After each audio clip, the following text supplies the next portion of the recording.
26 mars, 1 Samuel chapitre 24, chapitre 25, chapitre 26, chapitre 27, chapitre 28. De là, David monta vers les lieux forts d'En-Gedi où il demeura. Lorsque Saül fut revenu de la poursuite des Philistins, on vint lui dire, « Voici, David est dans le désert d'En-Gedi. » Saül prit 3000 hommes d'élite sur tout Israël, et il alla chercher David et ses gens jusque sur les rochers des boucs sauvages. Il arriva à des parcs de brebis qui étaient près du chemin. Et là se trouvait une caverne où il entra pour se couvrir les pieds. David et ses gens étaient au fond de la caverne. Les gens de David lui dirent, « Voici le jour où l'Éternel te dit, « Je livre ton ennemi entre tes mains, traite-le comme bon te semblera. » David se leva et coupa doucement le pan du manteau de Saül. Après cela, le cœur lui battit parce qu'il avait coupé le pan du manteau de Saül. Et il dit à ses gens, « Que l'Éternel me garde de commettre contre mon Seigneur, loin de l'Éternel, une action telle que de porter ma main sur lui, car il est loin de l'Éternel. » Par ces paroles, David arrêta ses gens et les empêcha de se jeter sur Saül. Puis Saül se leva pour sortir de la caverne et continua son chemin. Après cela, David se leva et sortit de la caverne. Il se mit alors à crier après Saül, « Ô roi, mon Seigneur !» Saül regarda derrière lui, et David s'inclina le visage contre terre et se prosterna. David dit à Saül, « Pourquoi écoutes-tu les propos des gens qui disent, « Voici, David cherche ton malheur » Tu vois maintenant de tes propres yeux que l'Éternel t'avait livré aujourd'hui entre mes mains dans la caverne. On m'excitait à te tuer, mais je t'ai épargné, et j'ai dit, « Je ne porterai pas la main sur mon Seigneur, car il est loin de l'Éternel. » Voici, mon Père, vois donc le pan de ton manteau dans ma main.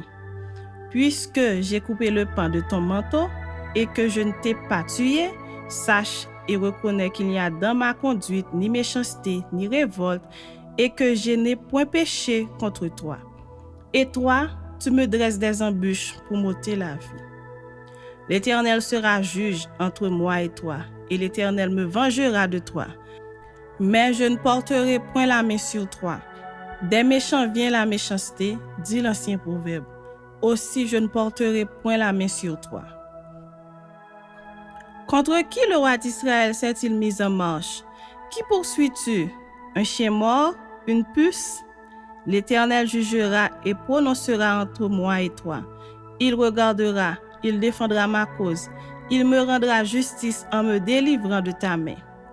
Lorsque David eut fini d'adresser à Saül ces paroles, Saül dit, « Est-ce bien ta voix, mon fils David? » Et Saül éleva la voix et pleura. Et il dit à David, « Tu es plus juste que moi, car tu m'as fait du bien, et moi, je t'ai fait du mal. Tu manifestes aujourd'hui la bonté avec laquelle tu agis envers moi, puisque l'Éternel m'avait livré entre tes mains et que tu ne m'as pas tué. Si quelqu'un rencontre son ennemi, le laisse-t-il poursuivre tranquillement son chemin? Que l'Éternel te récompense pour ce que tu m'as fait en ce jour. Maintenant voici, je sais que tu régneras et que la royauté d'Israël restera entre tes mains.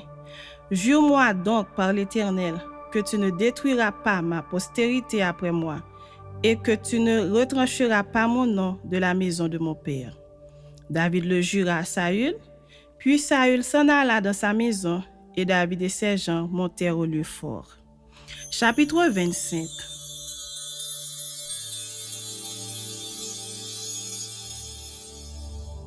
Samuel mourut, tout Israël s'étant assemblé, le pleura, et on l'enterra dans sa demeure à Rama. Ce fut alors que David se leva et descendit au désert de Paran. Il y avait à Maon un homme fort riche, possédant des biens à Carmel. Il avait 3000 brebis et 1000 chèvres, et il se trouvait à Carmel pour la tonte de ses brebis.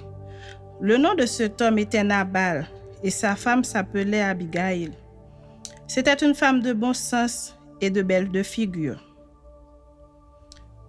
Mais l'homme était dur et méchant dans ses actions. Il descendait de Caleb. David apprit au désert que Nabal tondait ses brebis.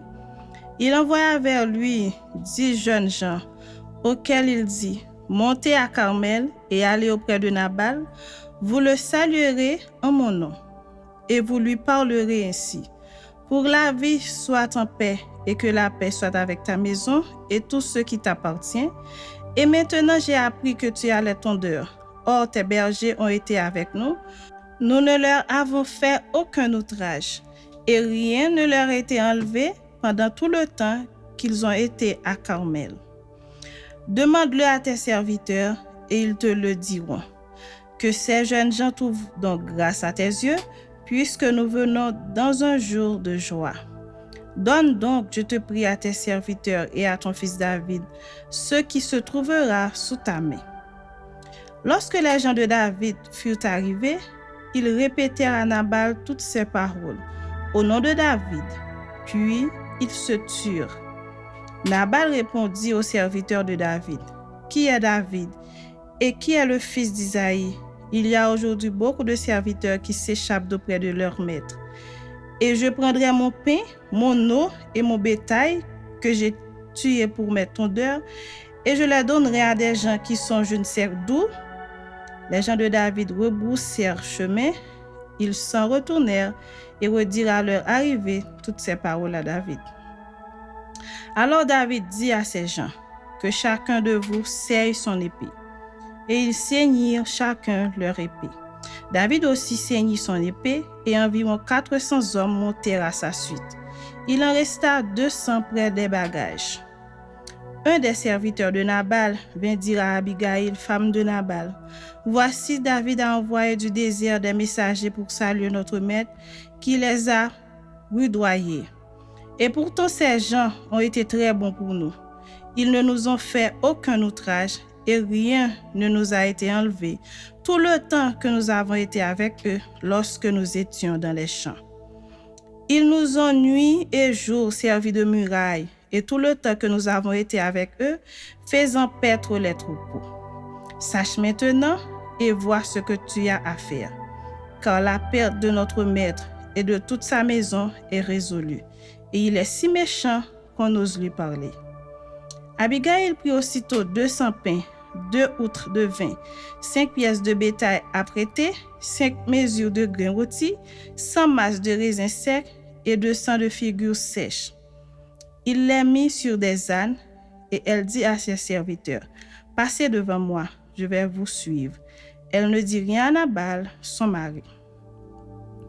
Montée sur un âne, elle descendit la montagne par un chemin couvert, et voici, David et ses gens descendaient en face d'elle, en sorte qu'elle les rencontra.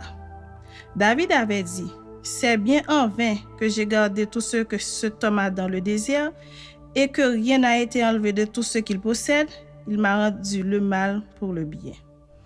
Que Dieu traite son serviteur David dans toute sa rigueur, si je laisse subsister jusqu'à la lumière du matin qui que ce soit de tout ce qui appartient à Nabal. » Lorsque Abigail aperçut David, elle descendit rapidement de l'âne, tomba sur sa face en présence de David et se prosterna contre terre.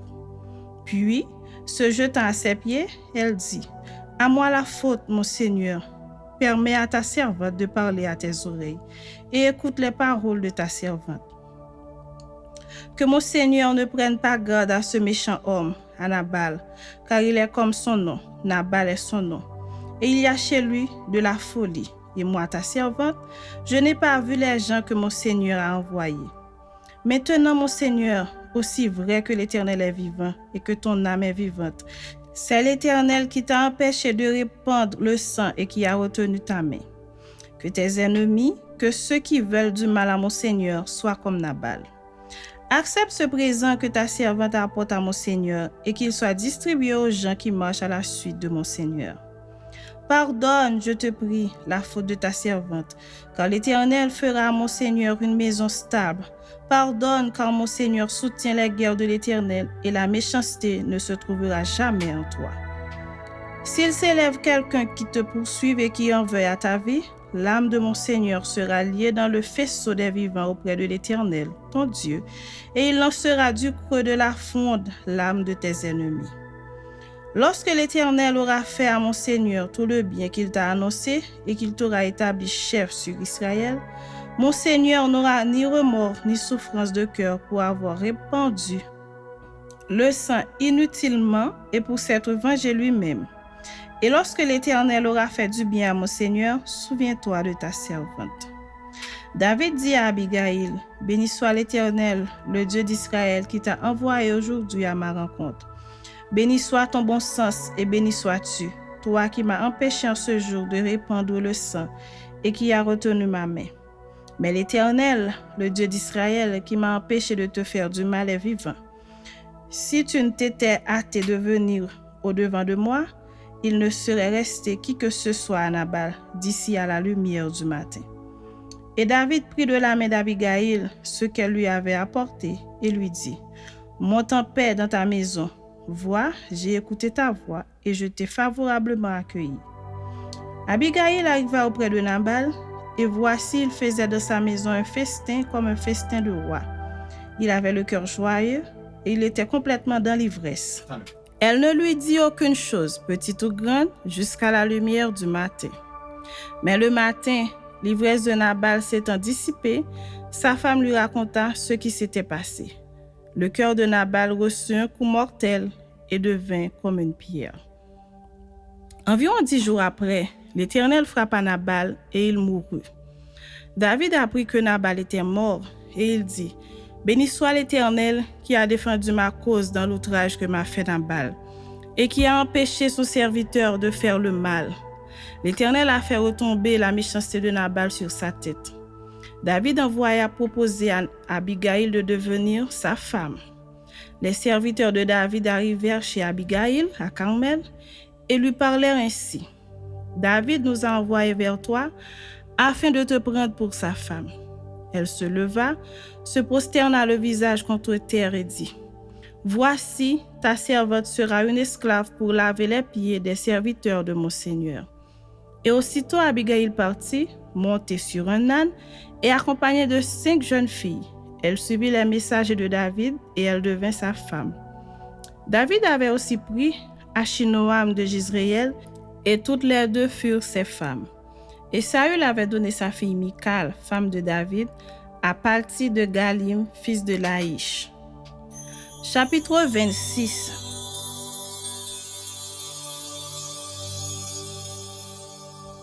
Les Ziphiens allèrent auprès de Saül à Gibéa et dirent, « David n'est-il pas caché sur la colline de Aquila, en face du désert? » Saül se leva et descendit au désert de Ziph avec 3000 hommes de l'élite d'Israël pour chercher David dans le désert de Ziph. Il campa sur la colline de Aquila, en face du désert, près du chemin. David était dans le désert et s'étant aperçu que Saül marchait à sa poursuite au désert, il envoya des espions et apprit avec certitude que Saül était arrivé. Alors David se leva et vint au lieu où Saül était campé. Et il vit la place où couchait Saül, avec Abner, fils de Ner, chef de son armée. Saül couchait au milieu du camp et le peuple campait autour de lui. David prit la parole et s'adressant à Akimélec, Essien, et à Abishai, fils de Séruja et frère de Joab, il dit, « Qui veut descendre avec moi dans le camp avec Saül? » Et Abishai répondit, « Moi, je descendrai avec toi. » David et Abishai allèrent de nuit vers le peuple. Et voici, Saül était couché et dormait au milieu du camp, et sa lance était fixée en terre à son chevet. Abner et le peuple étaient couchés auprès de lui. Abishai dit à David, « Dieu livre aujourd'hui ton ennemi entre tes mains. Laisse-moi, je te prie, le frapper de ma lance et le clouer en terre d'un seul coup, pour que je n'aie pas à y revenir. Car qui pourrait impunément porter la main sur loin de l'Éternel? » Et David dit, « L'Éternel est vivant, c'est à l'Éternel seul à le frapper, soit que son jour vienne et qu'il meure, soit qu'il descende sur un champ de bataille et qu'il y périsse. » Loin de moi, par l'Éternel, de porter la main sur loin de l'Éternel. Prends seulement la lance qui est à son chevet avec la couche d'eau et allons-nous-en. David prit donc la lance et la couche d'eau qui étaient au chevet de Saül et ils s'en allèrent. Personne ne les vit, ni ne s'aperçut de rien. Et personne ne se réveilla, car ils dormaient tous d'un profond sommeil dans lequel l'Éternel les avait plongés. David passa de l'autre côté et s'arrêta au loin sur le sommet de la montagne, à une grande distance du camp. Il cria au peuple et à Abner, fils de Ner. « Ne répondras-tu pas, Abner ?» Abner répondit, « Qui es-tu, toi qui pousses des cris vers le roi ?» Et David dit à Abner, « N'es-tu pas un homme? Et qui est ton pareil en Israël? Pourquoi donc n'as-tu pas gardé le roi, ton maître? Car quelqu'un du peuple est venu pour tuer le roi, ton maître? Ce que tu as fait là n'est pas bien. L'Éternel est vivant. Vous méritez la mort pour n'avoir pas veillé sur votre maître, si loin de l'Éternel. Regarde maintenant où sont la lance du roi et la couche d'eau qui étaient à son chevet. » Saül reconnut la voix de David et dit, « Est-ce bien ta voix, mon fils David? » Et David répondit, « C'est ma voix, ô roi, mon Seigneur. » Et il dit, « Pourquoi mon Seigneur poursuit-il son serviteur? Qu'ai-je fait et de quoi suis-je coupable?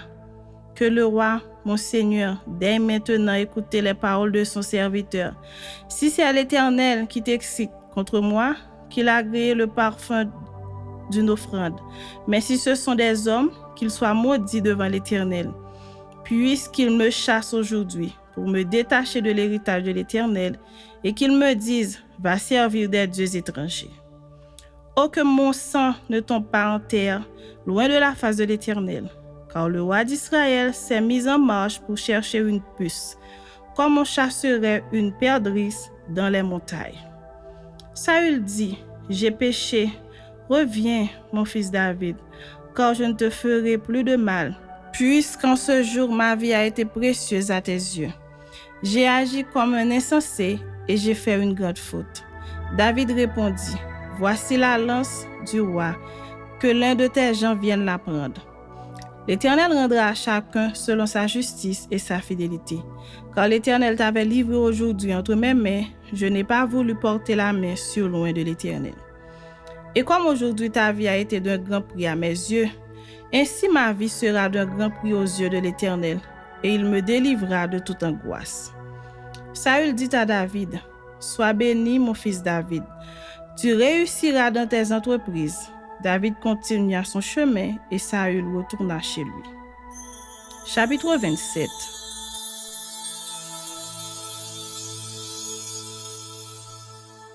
David dit en lui-même, je périrai un jour par la main de Saül, et il n'y a rien de mieux pour moi que de me réfugier au pays des Philistins, afin que Saül renonce à me chercher encore dans tout le territoire d'Israël. Ainsi, j'échapperai à sa main. Et David se leva, lui et les 600 hommes qui étaient avec lui, et ils passèrent chez Achish, fils de Maroc, roi de Gath. David et ses gens restèrent à Gath auprès d'Achish.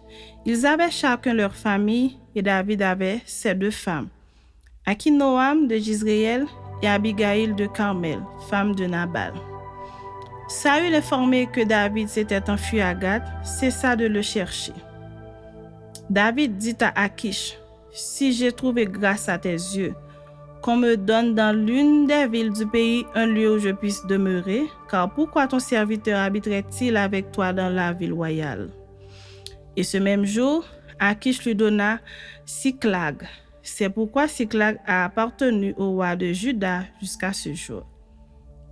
Le temps que David demeura dans le pays des Philistins fut d'1 an et 4 mois. David et ses gens montaient et faisaient des incursions chez les Géshuriens, les Girziens et les Amalékites, car ces nations habitaient dès les temps anciens la contrée, du côté de Shur et jusqu'au pays d'Égypte. David ravageait cette contrée. Il ne laissait en vie ni homme ni femme, et il enlevait les brebis, les bœufs, les ânes, les chameaux, les vêtements, puis s'en retournait et allait chez Achish. Achish disait, où avez-vous fait aujourd'hui vos courses? Et David répondait, vers le midi de Juda, vers le midi des Jérachmélite et vers le midi des Kéniens. David ne laissait en vie ni homme ni femme pour les amener à Gath, car pensait-il, il pourrait parler contre nous et dire « Ainsi a fait David ». Et ce fut là sa manière d'agir tout le temps qu'il demeura dans le pays des Philistins. Akish se fiait à David et il disait « Il sera odieux à Israël, son peuple, et il sera mon serviteur à jamais. » Chapitre 28.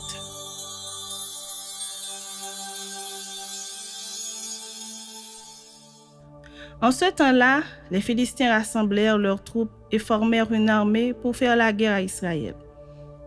Akish dit à David, « Tu sais que tu viendras avec moi à l'armée, toi et tes gens ?» David répondit à Akish, « Tu verras bien ce que ton serviteur fera. » Et Akish dit à David, « Aussi je te donnerai pour toujours la garde de ma personne. » Samuel était mort, tout Israël l'avait pleuré, et on l'avait enterré à Rama, dans sa ville. Saül avait ôté du pays ceux qui évoquaient les morts et ceux qui prédisaient l'avenir. Les Philistins se rassemblèrent et vinrent camper à Sunem. Saül rassembla tout Israël et ils campèrent à Gilboa. À la vue du camp des Philistins, Saül fut saisi de crainte et un violent tremblement s'empara de son cœur. Saül consulta l'Éternel et l'Éternel ne lui répondit point, ni par des songes, ni par l'Urim, ni par les prophètes. Et Saül dit à ses serviteurs, « Cherchez-moi une femme qui évoque les morts, et j'irai la consulter. » Ses serviteurs lui dirent, « Voici, à Endor il y a une femme qui évoque les morts. » Alors Saül se déguisa et prit d'autres vêtements, et il partit avec 2 hommes. Ils arrivèrent de nuit chez la femme. Saül lui dit, « Prédis-moi l'avenir en évoquant un mort, et fais-moi monter celui que je te dirai. » La femme lui répondit, « Voici, tu sais ce que Saül a fait, comment il a retranché du pays ceux qui évoquent les morts et ceux qui prédisent l'avenir.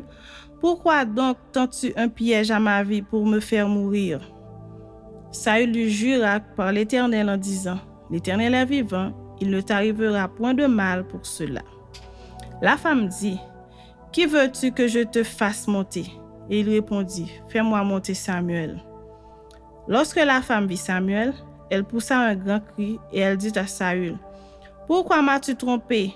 Tu es Saül. » Le roi lui dit, « Ne crains rien, mais que vois-tu? » La femme dit à Saül, « Je vois un Dieu qui monte de la terre. » Il lui dit, « Quelle figure a-t-il? » Et elle répondit, « C'est un vieillard qui monte et il est enveloppé de manteau. » Saül comprit que c'était Samuel et il s'inclina le visage contre terre et se prosterna.